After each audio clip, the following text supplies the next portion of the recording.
Olá, tudo bem? Estamos aqui mais uma vez. Sou Ana Paula Viana, trabalhadora da Quinta de Luz, e hoje a nossa conversa está com um tema bem interessante. Enquanto seu filho dorme. Olha que legal.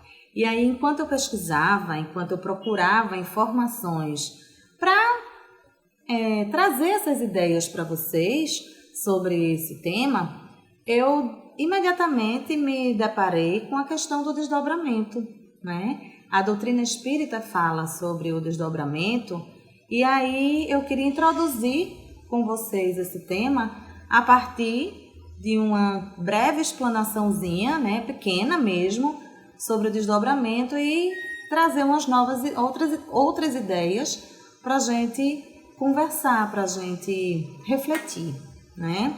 Então, a doutrina espírita fala que o que o espírito faz enquanto o corpo que ele habita dorme, né? É exatamente isso que a gente popularmente conhece como desdobramento. E enquanto dormimos, quem dorme é o nosso corpo físico, né? Mas o nosso espírito ele tem a possibilidade de se utilizar dessa capacidade de desdobramento. Ou seja, desdobrar-se é sair do corpo físico adormecido e estar acordado e desperto enquanto espírito, vivenciando encontros, vivenciando passeios, de acordo com as afinidades que o espírito tem, né? Podemos dizer que para além desse sair, desse deslocamento, né, que o espírito faz, o espírito ele está aberto a experiências. E estas experiências elas vão ser regidas pelas condutas diárias da gente, né? Pelas vivências, pelos pensamentos do dia a dia, né? Esses pensamentos, condutas e vivências que o nosso corpo faz, né? Que o nosso corpo físico tem enquanto acordados, né? Ou seja, nós nos encontramos durante a noite com o que procuramos durante o dia. Traduzindo, né? Se a gente se afina numa frequência vibratória positiva, né? De bons pensamentos, de boas vivências, de boas condutas, possivelmente, com bastante precisão, a gente vai estar em companhia de mentores e de amigos espirituais que nos levem a boas e positivas vivências enquanto estamos dormindo, né? Enquanto o nosso espírito se desdobra e o corpo dorme. Porém, no contrário, também tem uma certa precisão de que se condutas negativas nos regem, se pensamentos que não são bem afinados nos regem, a gente, enquanto em desdobramento, visite, se desloque, passeie, se encontre com frequências vibratórias inferiores também, né? E aí, eu pesquisando no Livro dos Espíritos, eu encontrei a questão 401, que ela diz, né, uma questão bem curtinha e muito explicativa. Ela diz assim, no capítulo 8, inclusive o tema é libertação da alma. E ela diz assim: durante o sono, o espírito repousa como o corpo físico? E a resposta é não. O espírito nunca fica inativo. Durante o sono, as ligações que o prendem ao corpo físico se afrouxam e ele vai se encontrar com outros espíritos no mundo espiritual. Daí, aquilo que antes eu estava falando sobre o que vai reger essa nossa vivência de encontro no mundo espiritual. A frequência com que a gente vibra enquanto acordados. Por isso que eu brinquei dizendo que a gente encontra durante a noite o que a gente procura durante o dia. E aí, a nossa saída do corpo durante a noite, ela pode ser direcionada pela ação da nossa vontade sincera, né? Daquilo que a gente realmente está desejando. Dessa forma, podemos participar de aulas, de cursos, de tratamentos espirituais, aproveitando também nossas noites para o nosso próprio desenvolvimento. E aí é o nosso livre-arbítrio operando novamente. Basta escolhermos o caminho que queremos seguir. Fundamentada nessa condição, podemos pensar no tema da nossa conversa, né? Enquanto seu filho dorme. Como é que os pais podem aproveitar positivamente dessa situação? Podem se aproveitar positivamente dessa situação? Já que sabemos que desta abertura do espírito enquanto o corpo dorme, será que os pais podem encorajar seus filhos? Será que os pais podem ajudar, né, potencializar determinadas características ou comportamentos que enquanto pais eles percebam que seus filhos estejam precisando assumir, ter, né?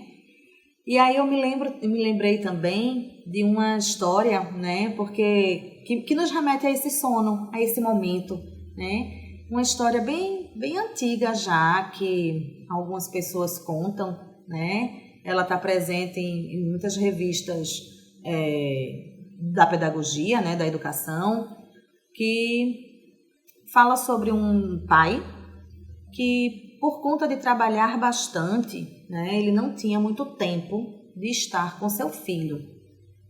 E ele vai a um encontro na escola, possivelmente a história se enreda por aí, e na escola falam bastante que a presença que é importante, a gente está presente na vida dos filhos, e ele simplesmente diz, olha, eu trabalho tanto, mas tanto, e preciso suprir as necessidades da minha família, que eu raramente encontro com meu filho, mas eu encontrei uma maneira de me fazer presente. Todas as vezes que eu chego em casa, meu filho está dormindo, e eu chego lá, dou um beijo e dou um nó no lençol. E aí, cada beijo que eu dou um nó no lençol. E meu filho sabe, quando acorda que eu não estou mais em casa, ele sabe que eu estive ali, né? Isso nos traz a ideia de que a nossa presença e a nossa comunicação, né, é o sinal mais forte de conexão, né? E essa conexão essa conexão ela simplesmente pode acontecer até enquanto seu filho dorme.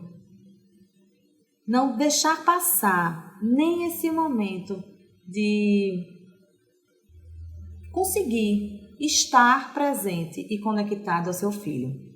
A gente viu, né, enquanto estudava por aqui essa temática, que o sono ele tem sido um grande aliado para os pais conversarem com os filhos, porque muitas vezes existe uma certa dificuldade ou impossibilidade de ambas as partes, tanto de pais quanto de filhos, de se conversar durante a vigília, né, durante o dia, enquanto se está acordado, seja por falta de tempo, seja por falta de possibilidade mesmo, né? Às vezes a gente não está conseguindo expressar, ou às vezes a gente está conversando, está expressando e não está sendo efetivo.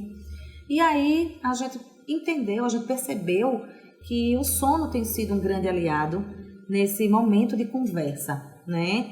E que tem auxiliado pais e filhos no desenvolvimento dos mesmos, na ressignificação de muitas crenças que as crianças e os adolescentes tenham, e principalmente na superação de traumas. Tem sido, inclusive, uma facilitação nessa conversa que não flui enquanto acordados, né? Mas que a gente pode aproveitar enquanto os níveis das ondas cerebrais estão ali acontecendo durante o sono, né? E que o sono possui vários níveis de ondas cerebrais.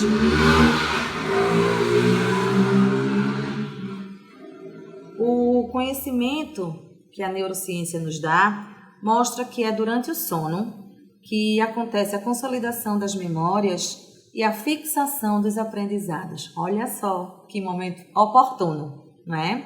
Assim, seria esse um momento super oportuno para o cérebro, porque o cérebro está aberto a receber essas novas aprendizagens durante determinados períodos, né, determinados estágios do sono. Mas que momento então seria esse, né? Que momento ideal? Será que a gente vai sempre acertar? Os especialistas afirmam que existem vários níveis de ondas cerebrais durante os ciclos do sono. E um momento de transferência a um nível leve é o mais indicado como propício para ter essas conversas. A identificação desse momento ela é bem simples, segundo os especialistas, e se dá em um breve espaço de tempo logo após o adormecimento da criança. Pode-se perceber nesse momento pequenos movimentos no corpo ou até mesmo na respiração. E lógico, a gente sabe que isso varia de criança para criança, pode durar uns minutinhos a mais, de dia para dia, dependendo da agitação que foi a rotina da criança ou do adolescente naquele dia.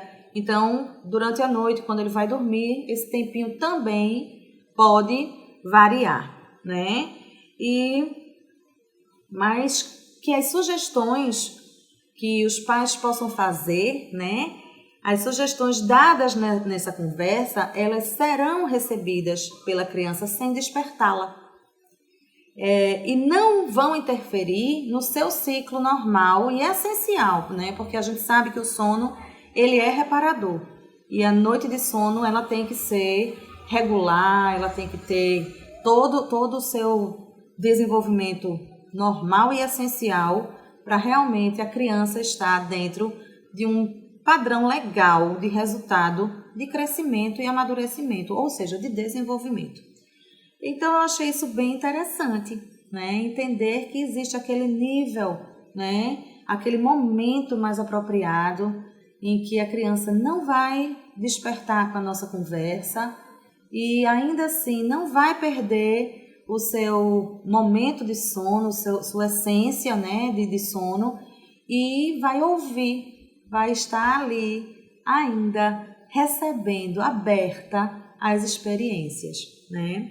E aí, pesquisando para a gente conversar, eu encontrei vários estudos relacionados a esse tema, né? Inclusive já são métodos registrados, patenteados, e eu encontrei principalmente e acompanhei, li um pouco a história da britânica Joanne Golding, que ela experimentou com sua filha, com uma de suas filhas que tinha uma certa deficiência, né, essa questão de conversar enquanto ela dormia.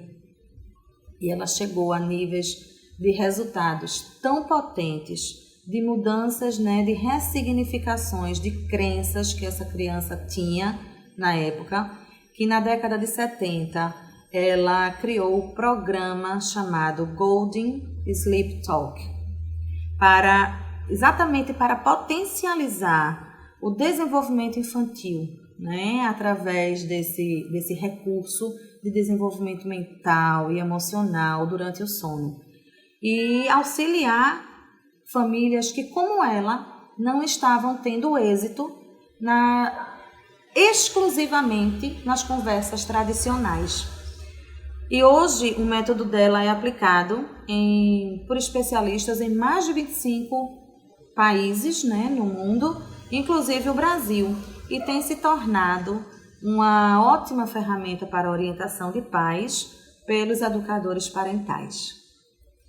Então a gente viu um pouco, né, agora do que é que a ciência fala sobre esse momento do sono, fala sobre a memória, fala sobre a aprendizagem, né, que o sono é importante para realmente potencializar a aprendizagem e fixar a aprendizagem, né, para reter essa memória, que a gente já viu que tem métodos, né, científicos aí patenteados, inclusive certificados sobre o assunto. A gente escutou, né, a gente conversou sobre o que o Espiritismo fala dessa condição também, né, do desdobramento e essa abertura que o Espírito nos dá de conhecimento, né, que o desdobramento dá ao Espírito para conhecer. E aí a gente vai pensar juntos agora, né, como é que a gente pode usar essas estratégias, né? Como é que a gente pode usar isso em nossa família? Como é que a gente pode usar isso com nossa criança, com nosso adolescente? Ou com a pessoa que está ao nosso lado, com um adulto também, né? Adequando, obviamente, né, as necessidades aos temas, tecer conversas bacanas, sensíveis, né, com as crianças e com adolescentes. Que momento a gente utilizar isso? Então, eu penso que quando a gente quer falar sobre um hábito, né, sobre algo que está difícil de se deixar, né, que não está tendo sucesso através das conversas tradicionais. Por exemplo, quando a gente quer que a criança largue a chupeta, que a criança entre no desfraude com menos angústia, né, que a gente quer introduzir novos alimentos, que largue a mamadeira, né, conversas que venham que não tenham tido muito sucesso durante o dia, fazer durante a noite. Quando também, né, um outro momento, né, de utilizar é quando algumas situações traumáticas acontecem e a gente não está conseguindo abordar ela com mais facilidade, seja por um impedimento da criança ou seja por um impedimento nosso, do adulto, que nós temos também as nossas travas, né? E aí a gente pode conversar enquanto ela dorme, como por exemplo por um acidente sofrido, um ferimento, sobre como está sendo ela se sentir em risco, como uma questão que é muito comum, né, na infância, na adolescência, sentir medo, né? Conversar sobre esse medo e colocar-se inteiramente para a criança de que você está ali, né? Quando a gente também está precisando estimular um hábito positivo, sabe? Quando a gente está precisando promover a autoestima da criança, do adolescente, quando a gente está precisando realmente potencializar esse desenvolvimento. E também quando o adulto está precisando falar sobre si, sabe? Explicar-se para a criança e às vezes ele não consegue, né? Explicar de algum sentimento seu, principalmente quando ele está precisando isentar o filho daquilo que está acontecendo com ele, né? Dizer que isso não tem nada a ver contigo, isso é meu. E aí a gente, muitas vezes, esse momento pode ser mais facilmente tido quando a gente vê o nosso filho dormindo e conversa abertamente com ele, né? Como é que a gente pode fazer isso? A gente precisa primeiro se lembrar que toda conversa é processo, né? Que as coisas com crianças e adolescentes, elas precisam ser ditas, repetidas, faladas quantas vezes sejam necessárias. Por isso mesmo que ela é processual, né? E essa conversa durante o sono, ela também vai ser assim. Não vai ser conversar uma vez que tudo vai dar certo, né? Algumas noites vão precisar ser utilizadas para se tratar desses assuntos desejados. E que esses assuntos, a gente não junte uma lista e converse tudo de uma vez só, né? Que a gente pegue um importante, dois, quem sabe no máximo três. No máximo três. Três assuntos, três pedidos, né? Três coisas que a gente queira colocar. Se tiver uma bem forte, a gente só fala sobre aquela durante um período de tempo, né? E lembrar também, né, que isso não vai acontecer como magia, não vai ser uma varinha de condão que da noite para o dia, plim, o comportamento vai mudar, né? Mas a gente tem que se lembrar que a gente não tem, que essa varinha de condão não existe, mas existe a nossa abertura. A varinha de condão vai ser a abertura que a gente vai fazer da gente, de uma mente para outra, de um coração para o outro, né? De um espírito para o outro. E o nome disso é conexão, né? A melhor maneira, né, de se estabelecer essa conversa é através da emoção, né? Essa emoção que intenciona a própria conversa, cheia de sentimento e cheia de verdade, né? Se há uma maneira correta de fazer essa conversa, com certeza essa maneira é com amor. E tudo que existe nele, que move essa relação, né? Que é a relação de pai e filho, é relação de amor. Então, enquanto seu filho dorme, converse, beije, observe, silencie e intencione. Enquanto seu filho dorme, comunique-se, harmonize-se, entregue-se a ele. Enquanto seu filho dorme, conecte-se com ele. Eu espero que essa conversa tenha feito algum sentido para você. E deixa comentário para a gente saber como é que você tem feito as conversas enquanto seu filho dorme.